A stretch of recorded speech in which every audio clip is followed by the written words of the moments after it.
Ah, Assalamualaikum warahmatullahi wabarakatuh. Untuk kali ini saya sedang menghadap sedang menghadap cerpen karya Sofka. Sofka Ulayanska. Oh, jeneng angel banget.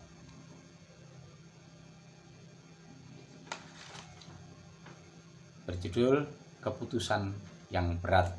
1, 2, 3, 5,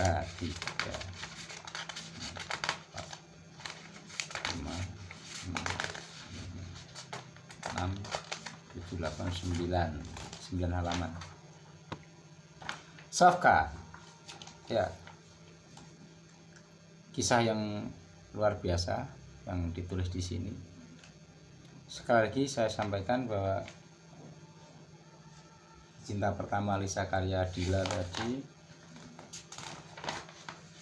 ide sebagus apapun, materi sekuat apapun, ketika teknis penulisan menjadi kurang baik, bukan salah ya, maaf, kurang baik, akan mengurangi rasa pembaca terhadap karya dalam bentuk karya sastra dalam bentuk cerpen. Di garis bawahi bahwa cerpen adalah salah satu karya sastra, artinya memerlukan kalimat-kalimat padat yang syarat dengan makna. Kemudian saya kembali lagi di penulisan profil penulis, kayak di yang di Dila ini, perkenalkan nama saya Dila Priya Lestari, dan penulisan profil penulis itu sifatnya juga naratif, bentuknya juga naratif ya, kayak bercerita gitu. Jadi tidak biodata nama ini tidak ya, tapi ditulis dalam bentuk narasi cerita ya. Jadi bentuknya juga bentuk kalimat naratif cerita. Oke, itu penting juga. Sekali lagi, sehebat atau sebagus atau sekuat apapun ide gagasan, ketika tidak diruntutkan dengan baik, kerangka tidak ditentukan, pasti akan mengurangi dari bobot tulisan itu sendiri. Jadi kurang enak dicermati, kurang enak dinikmati. Cerpen Sofka, Keputusan yang Berat. Pagi yang cerah, kubuka jendela kamarku dengan penuh rasa syukur. Kuhirup segarnya udara seraya menikmati kicauan burung nan indah. Pembukaan yang luar biasa. Bagus kalimat pembukaannya. Setelah ini yang saya menjadi bingung. Ini si Cantika ini ngobrol atau apa gitu di sini. Hei teman, kenalin, aku Cantika. Ini enggak apa ya, kurang menarik ya, Sofka, tolong digaris bawahi. Sampai pada sini, di rumah mama pun selalu sibuk dengan bisnisnya. Ini si Cantika ini bercerita ke burung-burung itu, mengadu, curhat ke burung-burung itu. Tapi jangan kalimat dialog ya, ini kalimatnya kalimat dialog, kalimatnya bikin kalimat narasi ya, bentuknya narasi saja, dinarasikan, jangan bentuk dialog. Jadi tidak perlu kenalin, aku Cantika, nggak perlu. Jadi nanti akan secara natural akan muncul sendiri nama Cantika Rahma Putri itu. Kemudian masuk ke bait, teknis. Di rumah, di sini, kemudian mana lagi, di sini, di rumah, tolong dipenggal. Di sini itu dipisah, dirimu tidak dipisah ya. Diam, di menunjukkan tempat, harus dipisah. Dialog tidak dipisah. Tapi kalau di Demak, di sini, kemudian di rumah, ini tata bahasanya harus dipenggal. di spasi rumah, di spasi sini ya. Kemudian lagi-lagi, selama aku hidup aku selalu merasa bangga memiliki sepasang orang yang selalu perhatian. Maaf, saya tahu persis yang dimaksud di sini adalah orang tua. Masa sih sama orang tua di sepasang-sepasangkan? Etika, estetika, etika sopan santun, tata krama, estetika adalah keindahan kalimat. Tolong dijaga. Masa aku selalu merasa bangga memiliki sepasang orang yang selalu perhatian, peduli dan sayang kepadaku. Cukup aku selalu merasa aku bangga memiliki, tidak usah aku selalu merasa bangga. Aku bangga memiliki kedua orang tua yang perhatian, peduli dan sangat sayang padaku. Cukup itu. Papaku bekerja sebagai ketua direktur. Hai Sofka, halo. Ketua direktur.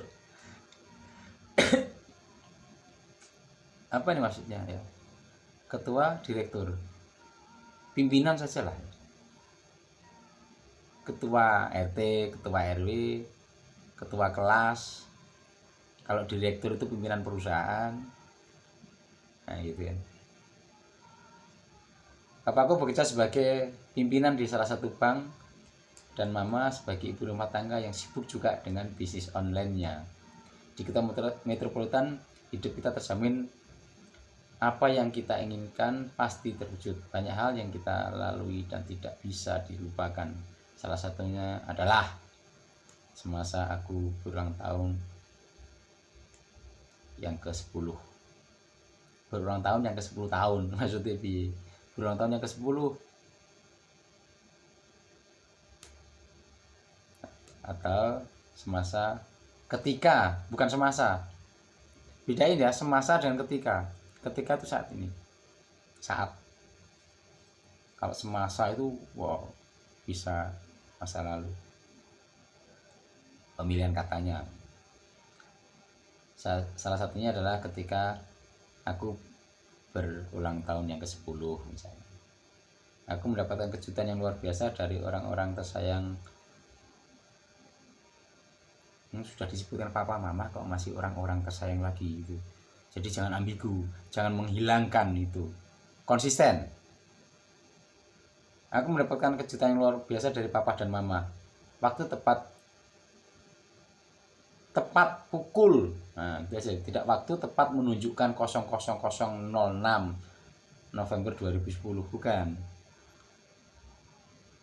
Aku mendapatkan kejutan yang luar biasa dari papa dan mama. Tepat pukul 00.06 November 2010 mereka, nah ini aku mendapatkan kejutan diulang lagi di sini dengan orang tua aku, ini dilangin. 06 November 2010 mereka membawakan kue ulang tahun, beberapa balon dan boneka lucu yang membuatku bahagia. Selamat ulang tahun anakku Cantika. Papa dan mama akan selalu mendoakan yang terbaik untukmu, ucap papa seraya mencium kening Cantika. Ini kenapa dalam kurung lagi? Ucap papa seraya mencium kening Cantika. Kan tidak harus dalam kurung. Ya, tadi seperti di jawabannya Dila, dalam kurung. Selain itu mama ternyata juga membawakan buket bunga yang membuatku semakin terharu dalam suasana kebahagiaan. Happy birthday Cantika, Rama Putri, anak mama yang paling cantik. Semoga Cantika selalu semangat belajar, jadi anak yang solehah, dan apa yang Cantika cita-citakan bisa terwujud, amin, ucap mama seraya memeluk dan mencium kening Cantika pula, masih dalam kurung. Ya, catat, inget-inget itu ya, siapa? Sofka. Sorry, ini penting karena akan menunjukkan hal yang berbeda nanti. Yang di inklamerung atau dalam kurung itu mestinya sesuatu yang absurd atau apa ya, lu apa itulah. Dalam suasana yang bahagia, aku sudah tidak bisa berkata-kata lagi selain kata terima kasih yang aku ucapkan untuk mama dan papa. Terima kasih, Pak, Ma. Cukup. Tidak perlu ada semoga kebahagiaan seperti ini selalu hadir dalam keluarga ini. Tidak usah, hilangin itu, tolong ya, dibuang. Semoga kebahagiaan seperti ini selalu hadir dalam keluarga ini. Tolong mubadir banget. Kan sudah diucapin tadi. Artinya sudah, suasana itu sudah sangat luar. Terima kasih, Pak, Ma. Cantik sayang papa mama. Cukup itu saja. Ucapku seraya memeluk papa dan mama. Nya. Ucapku seraya memeluk papa dan mamanya. Ini ada pembiasan. Ucapku seraya memeluk papa dan mamanya. Mamanya siapa? Nyanya dihilangin ya. Ucapku seraya memeluk papa dan mama. Cukup. Jangan dinya. Nya itu orang ketiga. Ya, nya. Setelah itu aku, papa dan mama melanjutkan tiup lilin dan potong kue, kemudian kita tidur bersama. Oke. Waktu itu aku tidur di antara papa dan mama. Hati ini terasa senang sekali. Waktu itu ini ada, nah ini merusak ini. Sorry ya, merusak. Saya sebagai pembaca diocaracir ya, diocaracir otak saya, image saya, kesan saya terhadap cerpen ini. 1. Ucapku seraya memeluk papa dan mamahnya. Saya sudah terbuang lagi. Ucapku memeluk papa mamanya. Ada orang ketiga di sini. Ada orang lain. Kedua,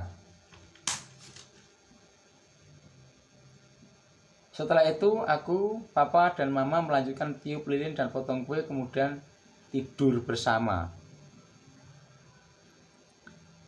Saat ini berarti kan saat ulang tahun. Saat ini, cerita ini ditulis pada saat ini. Waktu, tempat, tokoh dan sebagainya. Membuat suasana pembaca menjadi hanyut di situ. Melanjutkan tiup lilin dan potong kue, kemudian kita tidur bersama. Waktu itu aku tidur di antara papa dan mama. Hati ini terasa senang sekali. Seolah-olah waktu itu sebelum ulang tahun. Saya tidak tahu ini waktu itu waktu pas ulang tahun itu. Kalau saya tarik benang merahnya adalah saat selesai motong kue dan tidur bareng.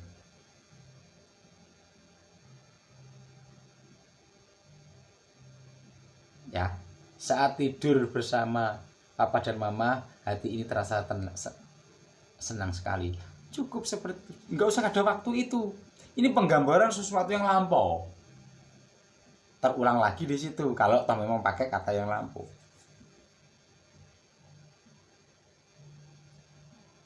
Saat tidur di antara papa dan mama, hati ini terasa senang sekali. Seperti beberapa waktu lalu. Nah, kalau itu atau seperti waktu saya masih kecil dulu atau begitu. Soka ya, tolong diperhatikan. Kemudian dialog. Mengapa ya terkadang aku tidak merasa nyaman dengan diriku sendiri ya? Diteliti lagi, dicermati. Tapi sebelum itu, setelah kata tidur tadi, ini ada satu bait di bawahnya. Di kota metropolitan aku selalu disekolahkan oleh orang tuaku di sekolahan yang ternama dari TK sampai SMP.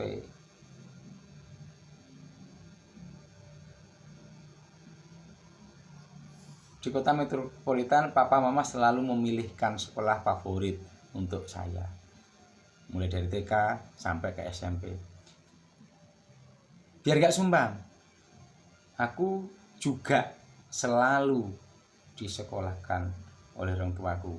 Seolah-olah ada yang disekolahkan bukan oleh orang tuanya. Maaf ya, kita harus pintar-pintar menganalisa, merenungkan sebuah kalimat yang kita tulis. Oke. Tadi saya lanjut ke dialog tadi. Mengapa ya? Karena si Cantika merasa banyak teman, masa teman-temannya nyaman bersama dia, tetapi dia tidak nyaman dengan dirinya sendiri. Maka muncullah dialog. Mengapa ya? Terkadang aku tidak merasa nyaman dengan diriku sendiri ya. Ah, sudahlah, mungkin ini hanya perasaanku saja. Ucapku dari dalam hatinya. Nah, saya dua cara lagi ini. Piye? Maksudnya gimana nih? Ucapku dari dalam hatinya.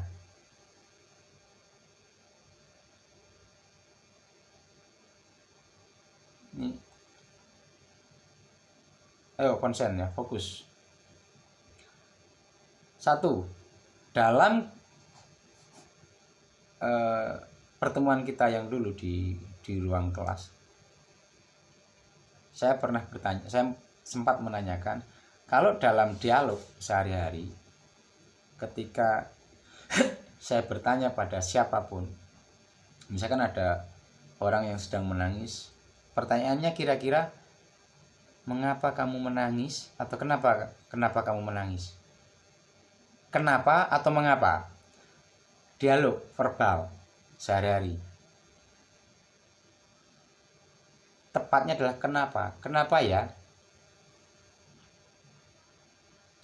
Ini kan di sini di atas banyak teman-teman yang nyaman bersamanya, tapi dirinya justru tidak nyaman dengan dirinya. Kenapa justru saya tidak merasa nyaman dengan diriku sendiri ya? Kalimatnya itu saja, sederhana. Ah, sudahlah, mungkin ini perasaanku saja. Hanyanya juga nggak usah. Mungkin ini perasaanku saja. Ucapku dalam hati. Tidak usah pakai dari, tidak usah pakai nya. Ucapku kok pakai nya gitu. Kecuali ucapku terhadapnya, artinya ada orang lain. Tapi kalau ucapku dari dalam hatinya, hati ini sopo? Yang dimaksud adalah ucapku dalam hati, ucapan dalam hatiku. Maksudnya ini seperti ini. Atau cukup dengan sudahlah, mungkin ini perasaanku saja, aku membatin. Atau cukup seperti itu, atau ucapku dalam hati. Udah ya, ucapku dalam hati. Tolong Sofka, jangan diacak-acak dong ya. Dan ini semuanya sampai ke belakang-belakang saya cermati, kayaknya chaos deh. Banyak kalimat-kalimat yang chaos, yang mubadir. Tolong dicermati lagi, digarisbawahi lagi, dipadatkan, sekali lagi dipadatkan dengan kalimat-kalimat yang pemilihan katanya yang bagus. Bukan yang bagus ya, yang tepat. Itu. Terus hilangin kata-kata yang dalam kurung. Enggak perlu, kenapa harus ada dalam kurung? Nah ini, kamu yakin Cantika, kita di sini pasti akan merasa kesepian tanya tanpa kamu, ucap Elvina seraya merekasal ya apa? Seraya merekasal meneteskan air mata. Coba dicermati. Ya Elvina, aku harus pindah ke kota Demak untuk ikut. Masih mubadir ya Sofka. Kamu yakin Cantika, kita di sini pasti akan merasa kesepian tanpa kamu, ucap Elvina seraya meneteskan air mata. Cukup, tidak perlu dalam kurung. Kemudian Cantika menjawab, ya, tidak usah menyebut Elvina, kan sudah dialog dengan Elvina. Mubadir ya.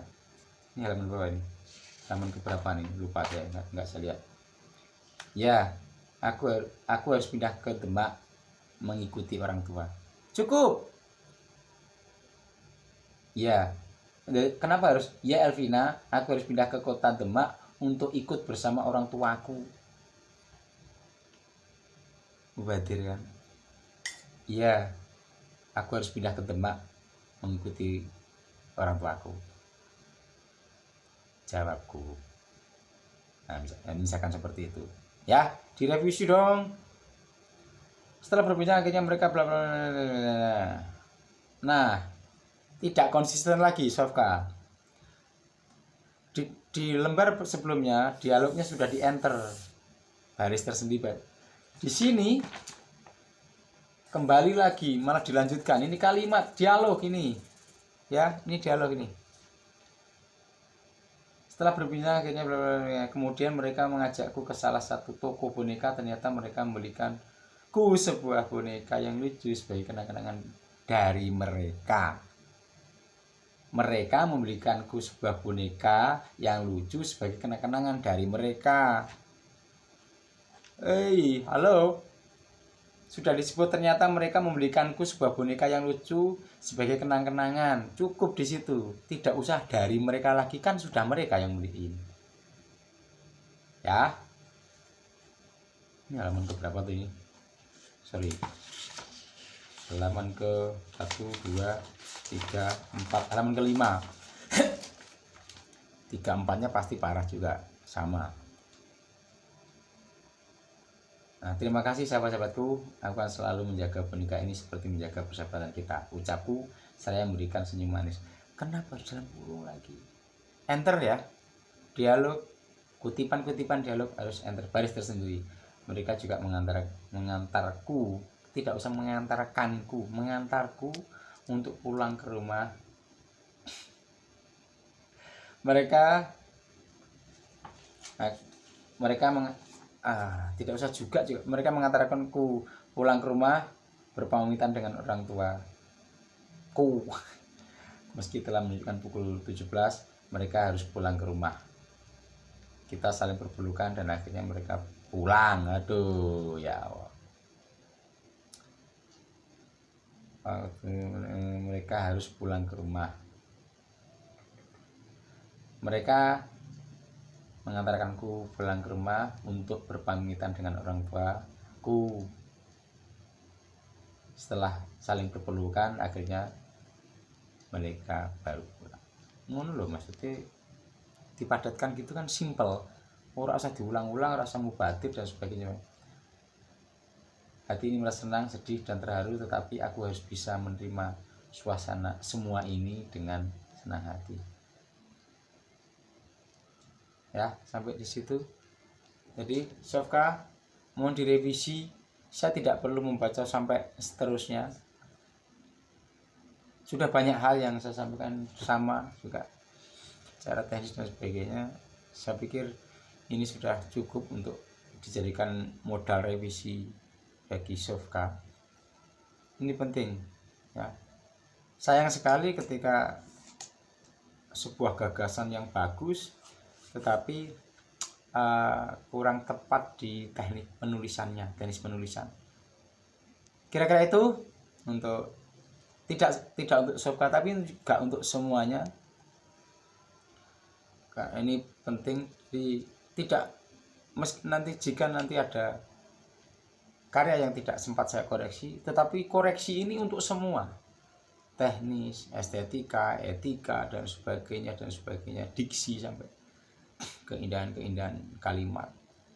Ini penting, ini untuk semuanya saja, tidak untuk cerpen, tidak hanya untuk cerpen yang saya koreksi, tapi untuk semua penulis, khususnya di kelas penulisan cerpen Balai Bahasa Jawa Tengah ini. Oke, kira-kira itu. Assalamualaikum warahmatullahi wabarakatuh. Salam akal sehat.